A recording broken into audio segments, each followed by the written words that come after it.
Breach in 5, 4, 3.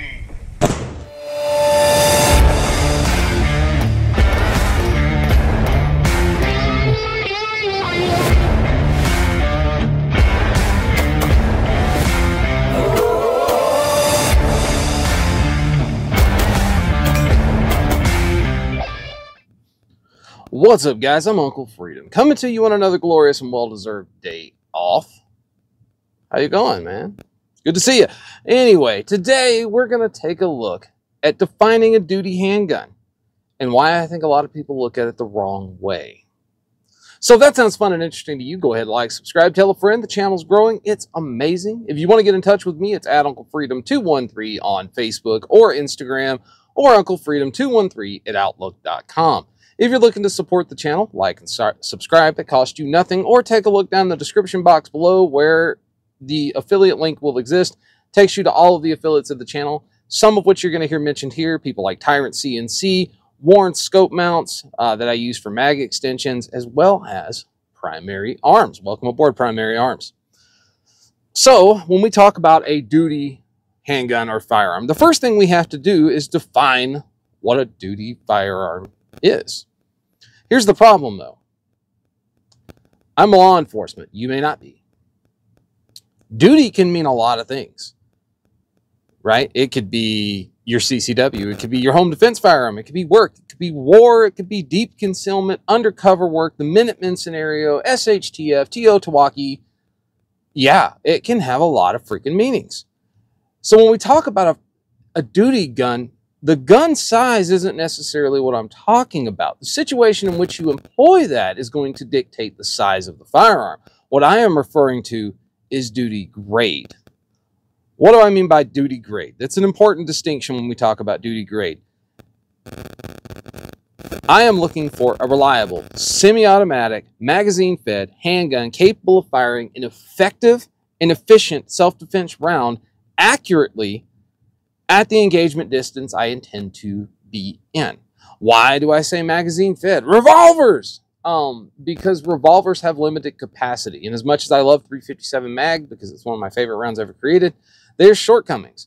It is a timing issue sometimes. You can knock those guns out of time. It can happen.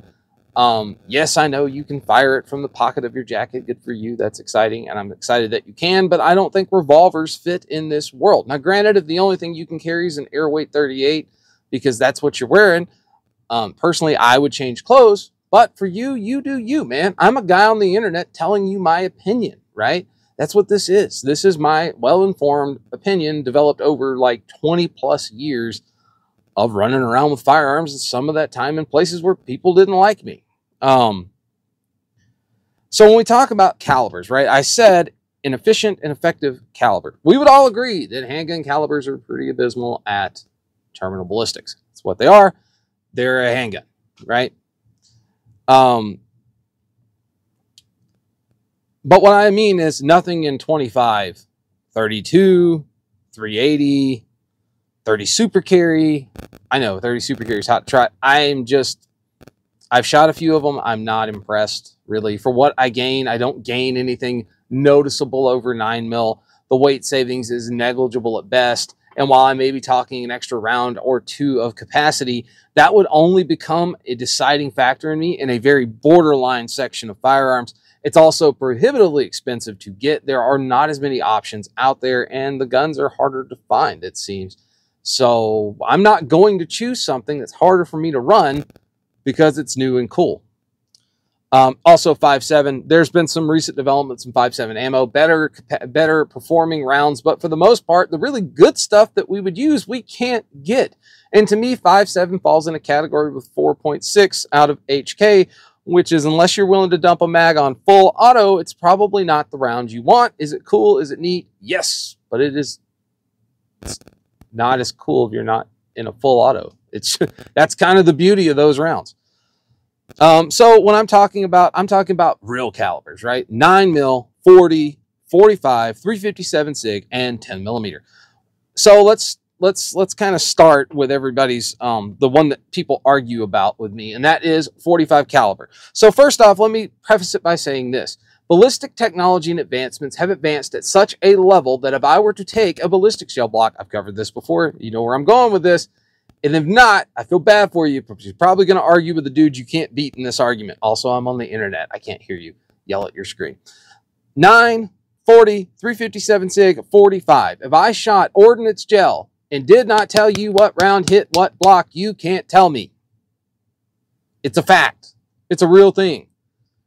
Bullet technology has changed. We are no longer shooting crappy hollow points. We have developed technologies that effectively close the gap from 45 ACP to 9mm. It's gone, right? It's a stupid argument. Stop doing it. I know. 2 world wars. The Russians won World War II. Regardless of how you feel about that, what won World War II is the fact that the Nazi Party could not fight a massive force on the Eastern Front and the Allied forces on the Western Front. History. It's important. That said, I don't agree or like Russia for what they're doing now, but I will tell you that we owe some semblance of thanks for whooping the Nazis pretty badly on your side so that we could finish them off over here. Yay. Right? That's the thing. 45 is a fat, slow round. It is what it is. Yes, I know plus P exists. I know you can get lighter weight stuff that's moving a little quicker. I understand. But for the most part, 185 to 230 grain is what you're looking at for a 1911. But they're fat and slow. I will also tell you that the composition of the bullet itself is tailored differently from a 45 because it's made to expand at slower velocities because it's already going slower. I mean, yes, I agree. If you hit somebody with a bowling ball sized projectile, it's gonna suck. But technology, man, we've made better stuff, right? I can carry more rounds in 9mm, do the exact same damage that I can do. I know 45 doesn't shrink, 9mm expands, right? Again, refer to my previous comment. If I shot ballistics gel and I didn't tell you, you couldn't tell me. Fact. So after 45, we'll go with 357 SIG. It's kind of an outlier. We're talking about a 40 caliber, basically shell casing neck down to accept what is effectively a 9mm bullet. That's right. It's not 357. It's 355. They do have slightly different grain weights for those because some of them are built a little different to deal with the higher velocity you would see out of a 357 SIG. That said, there is some serious trade-off in a 357 SIG. You're running the exact same recoil system for the most part in most guns as you would in 9mm, and 357 SIG is friggin' hot. That is a loud, concussive round when you fire it. It's cool though.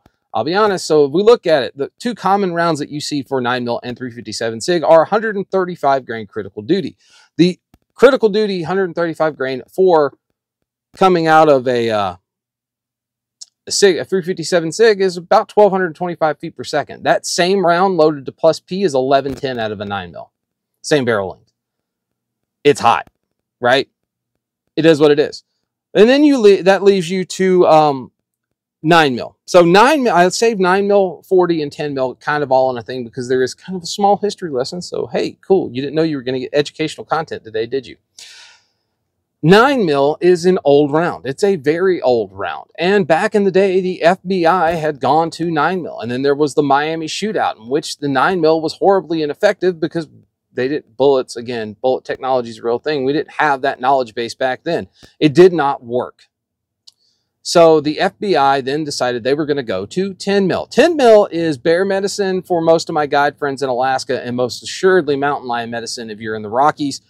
10mm stout, man. That's a 41 Magnum in a semi-automatic platform. You can get upwards of 200 grain projectile weights. It's hot, dude. That stuff's awesome. But here's the problem. So when the FBI took possession of all their new 10mm handguns, they went out and they started shooting them. And they realized that their people couldn't hit crap because there was a whole bunch of recoil coming out of that damn gun. So they put out a bid for it, and Smith & Wesson jumped in, which is where we get that 40 Smith & Wesson. It's a thing. They branded it. Get over it. However, they decided they would take that really awesome round that is 10mm and kind of powder puff that stuff down, creating a new cartridge as in the 40 caliber. That 40 caliber runs on a 9mm recoil system, which is one of the reasons people say things like 40 is a higher pressure load. It's not. It runs the exact same chamber pressure as 9mm. Problem is, 9mm is a max round weight of 150 grains. Your typical stuff for duty or defensive loading is 90 Extreme Defenders, 115, 124, 135, 147 grain. With 40 cal, it starts at 165 and gets up to 180. It's doing over 1,000 feet per second. We're running kind of the same velocities, shooting a bigger freaking projectile. Projectile weight equals recoil. You're going to get more recoil. And the recoil spring assembly in a 40 cal Glock is the same recoil spring assembly that's in a 9 mil for weight. Okay, so it's going to feel worse. That's the reason we have like major power factor when you go to like USPSA. 40 cal has some merits, right?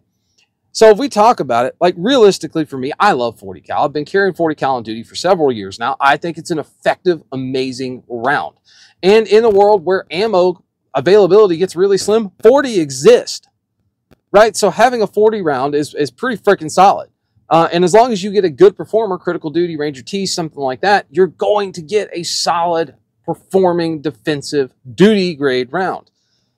And then everybody's darling the 9 mil because, again, bullet technology is a thing that exists whether you like it or not, and we have developed the ability for that to be a better freaking round.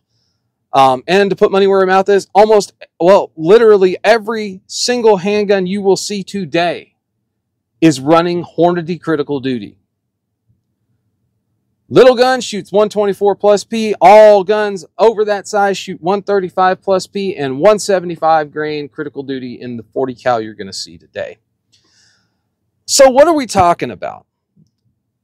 So we need reliable, right? Reliability. It's not duty grade crap if it's unreliable. I will preface it by saying if you shoot a gun and the manner in which you shoot it causes malfunctions every single magazine because of you, it's not a reliable handgun. I don't care that the gun isn't doing it. You're causing the malfunction. Most malfunctions in handguns are user-induced. If you're inducing a handgun every magazine, you're the problem. It's not reliable in your hands. Maybe reliable in mine, but not in yours. So, reliability in handguns. Let's take, for example, one that you guys have seen. So this is my Gen 5 Glock 45, or the Slimline Glock 48 MOS in Skydos Cerakote. Before this gun was deemed by me to be reliable, this gun ate lots and lots of ammo. Typically for me, what I am looking at is a 500 round pew-pew scenario where I'm getting to know the firearm, establishing things, zeroing optics if they got it, checking my sights, checking my hits at distances. Then I want to run between 100 and 150 rounds of whatever I intend to carry in the firearm itself to make sure it cycles it functionally and reliably. Yes, I know that's expensive. No, I don't care. How much is your life worth? Barely.com. They're an affiliate of the channel. They have great prices on LE packs of defensive ammo, HSTs, Ranger Ts, all that stuff. Go check them out, man. They're great and it's free shipping. Use the link though. It helps me. And then after I shoot that carry ammo, I'm going to shoot somewhere between 2 and 400 to 500 rounds, depending on what I'm doing that day, of 9mm 124 grain NATO. The reason NATO is important is NATO is a 10% overpressure load, meaning it is a 124 grain plus P full metal jacket round. I run it because it's harsher to shoot, and I want to see how the gun handles it. I don't buy guns that aren't rated for plus P ammo. It's not a thing. I don't do it. Plus P plus, different territory. It's not actually SAMI spec'd for plus P plus, but plus P is SAMI spec'd. It's 10% overpressure, period. Right? So 9mm NATO 124 grain is a 124 grain projectile doing 1,200 feet per second. That is plus P. Everybody's book, HST included, it's plus P. So I run that because it beats the gun up a little more. I see how that gun's going to respond under a harsher recoil pattern. When I shoot the NATO portion of my testing, that happens in one day. I don't break that up into multiple days. I am shooting whatever I'm shooting for the NATO round count that freaking day. I don't break it up. I want to see what's going to happen to the gun. If the gun breaks, not reliable. So what do I want to see in a duty gun? In an actual duty gun? Like if I was going to say this gun is going to be carried sometimes, but primarily it's going to live on a battle belt. It's going to be an offensive system for me, or a secondary weapon on a battle belt. For me, I am looking at a minimum capacity of 13 rounds. Minimum. Absolutely minimum. I want a full firing grip on the firearm without modification, and I want the ability for it to accept a full-size weapon light. Now remember, that course of duty you're doing is going to dictate the size of the firearm. If I'm in deep concealment, this is not what I need. So if I'm in concealed carry, I have a little bit of a different characteristic for that. I am going to want 10 to 12 rounds minimum capacity, and I would prefer the ability to mount a light, but it's not absolutely necessary because I always have a handheld, because you shouldn't point guns at things, if you don't know what the hell they are. So carry a handgun. But it's not necessary for me. Now, when it comes to looking at firearms, especially for things that are going to be mounted on a belt, I'm going to run in a more offensive capacity. I want a minimum of 4 good duty mags for them. And then I want somewhere between 6 to 10 mags for training. Here's the thing, though. When we talk about firearms and guns, I do not carry anything other than factory mags for the most part when I am running the gun. There is an exception you're going to see. But for the most part, factory mags only. Training, ETS, Magpul. Those are the two. I have run the new A mag from Magpul, which would be the SIG 320 version of the mag. It's run great. I like those. I think they're good. I wouldn't run them for duty because I have lots of 320 mags. Same thing, ETS and Magpul for Glock stuff, run a lot of theirs. Magic Prepper covered this. I've been covering it as well for the last year, I think is when I last mentioned it, which is friends don't let friends buy Pro Mag. Those things are junk. The only reason they exist is because y'all keep buying them. Maybe not specifically you, but you know somebody. Stop doing it. Seriously. So, now that we've looked at that, let's look at some pews, right? Because that's the part everybody tunes in for, because guns and gear are very cool. So let's say in that deep concealment CCW world, what am I going to look at? Well, this is one I use for that role specifically. So this is a Gen 4 Glock 26 in 9mm. I have Ameriglow Hackathorn sights. Hackathorns. That explains so much why he hates red dots and gadgets on the gun. Well, he'd be proud of this one because there's no gadgets on this freaking gun. Now, yet. But I got a Brownells barrel coming, it's RMR cuts. So, yeah. Anyway, yeah. Pretty simple, right? Smaller firearm. Factory, this thing runs with a 10-round magazine. I don't like this. I hate this, as it turns out. But options do exist. Like the factory +2 from Glock. Look at that, full firing grip. I shoot this Glock 26 almost as well as I shoot, bump that, sorry if that's loud, as I shoot Glock 19s and stuff like that. So something like this is what I would choose. This is a duty grade firearm for deep carry cover concealment. Next up would be this guy, the Glock 48 MOS Skydos. I love this handgun. I have the same barrel length effectively as a Glock 19. I get the same kind of accuracy, same kind of velocity. I shoot this as well as I shoot a Glock 19. But you will notice now we've added a dot and we do have a light. This, if I'm going to concealed carry and I can get away with this, this is what I'm running. If I can't get away with something bigger. If it needs to be a smaller, slimmer gun, I carry this gun even if I can't get away with it sometimes because I love how it shoots. You will see on here I've got some modifications. These are Tyrant CNC, again, an affiliate of the channel. Go check them out. Streamlight TLR7 sub, so 500 lumen light on here. But I love this. This guy runs 135 grain plus P critical duty. That is what's carried in here. Now, this is the one I said I carry with a mag that's not factory. And that is because I carry the Palmetto State Armory Dagger Micro Mag. So this is a 15-round metal mag with a polymer front, so I don't have to jack up my mag extensions. I have 4 of these. They've all been ultra reliable.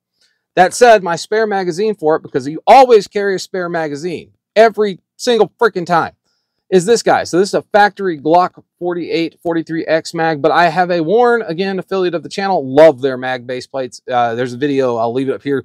Best extensions I've ever run.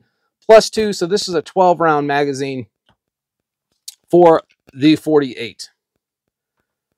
I like that firearm. But that's it. So then we move into what I would consider, I can still conceal it really well, but it wouldn't be my first choice for a duty gun because I would elect to go a little different. And that is things like this or a Glock 19. So this is a CZ P07. I have a double action, single action handgun with a TLR7A. I do have the ability to run a full-size weapon light if I want to, meaning I could run it outside the waistband. This does not feel like I would be undergunned in any way, shape, or form, running the 135 grain critical duty plus P in here. It shoots incredibly well. This is probably one of my favorite handguns I own. I do have a P09, which is the full-length version of it with a full-size Surefire X300 Turbo. I love that one, but I am actually I've taken the slide apart. I'm sending it off. I'm going to have that slide milled because it desperately needs an RMR because this thing shoots so freaking well for me. But this is a duty grade firearm. This thing is awesome. And then we can go to kind of a more hybrid. This would be duty. I would not be undergunned with this, but this does have a pitfall. So this is the SIG P320 X Carry. This guy, Wilson Combat frame. Is it blasphemy to Wilson Combat? I have a light and a dot on this thing. Eat that crap.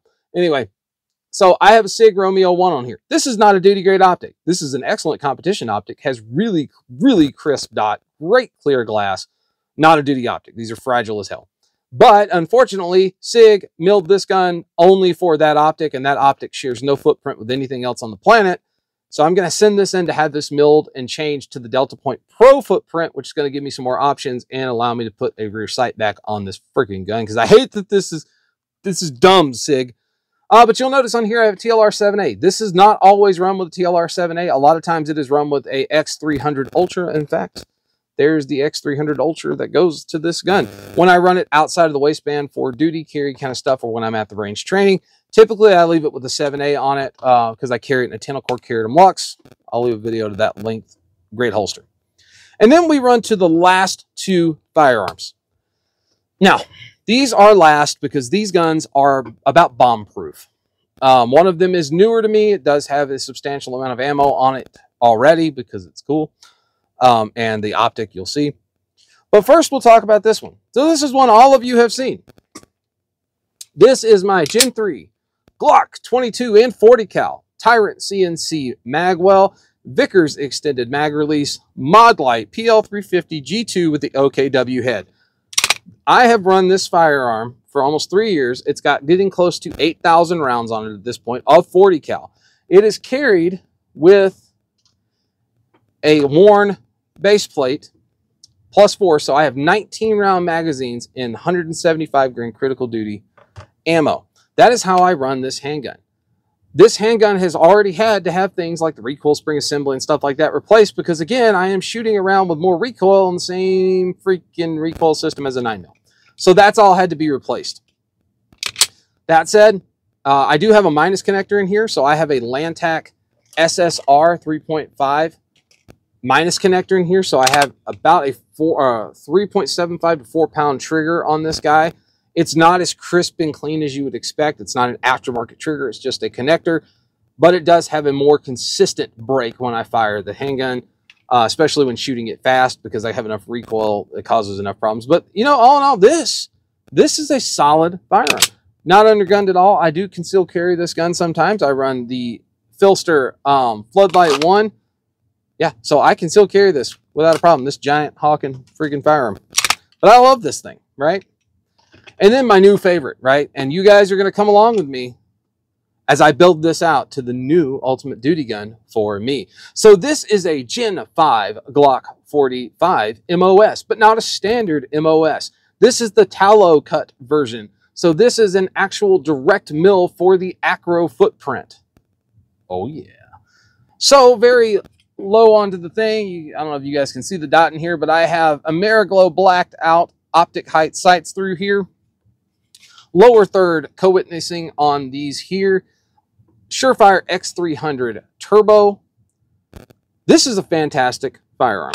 This has the new trigger from Glock in it, which is, it's a little creepier than I'm used to, but it's super clean. It's much improved. I will tell you though, the slimline Glock also has the better trigger, but this trigger sucks compared to this thing. So yeah, now you know.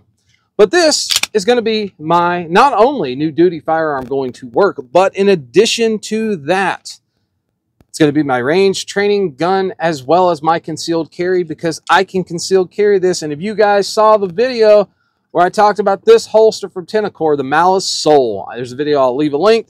This is the Malice Soul. That is how this rocks with my actual duty firearm in it. Holy crap, this is sexy. So I can't freaking wait. I've put some rounds through this. I've already qualled on this per our state qual, so this is now a certifiable duty gun for me, but also a concealed carry firearm for me. This thing's awesome. Like, I adore it, and you guys are going to be really excited to see the stuff we do. We got Radian Ramjet coming in for this guy. Magwell, I don't know if I'm going to do the Tyrant CNC. Maybe. We'll see. or the SLR rifle works. Going to do a Tyrant extended mag release on here. I may change out the slide stop, but I doubt it. It's a little bit easier for me to get a hold of instead of some of them. But yeah, so this is my new duty firearm. If you notice today, all firearms were cleared and safe, and I am in a safe environment that I work on firearms in my home. YouTube people that make me have to send my videos in for review before I can post them. So yeah, these two, man, these are exceptionally good firearms. I trust them. And that's the big thing. I trust them. I know how good they are. And that's one of the most important things you can do when we talk about a duty weapons system. So guys, hopefully you found this informative. What's your favorite duty set? What's important to you? I'm curious. I'd like to know. Stay tuned. There's lots of cool stuff coming up on here. Hopefully you guys checked out the Minutemen Marksman's Rifle videos. But we have some SHTF ammo storage and stockpile video. I've been asked to do that a couple of times since I'm a very outspoken advocate for not running freaking green tip. So yeah, guys, that's coming. That's getting ready to come out. We have some uncomfortable truths of gunfighting. That's sure to awaken some people and freak some people out, which should be a good time for all. So guys, take care of yourself. Take care of each other. Hope you enjoyed this. Till next time, I'll see you later.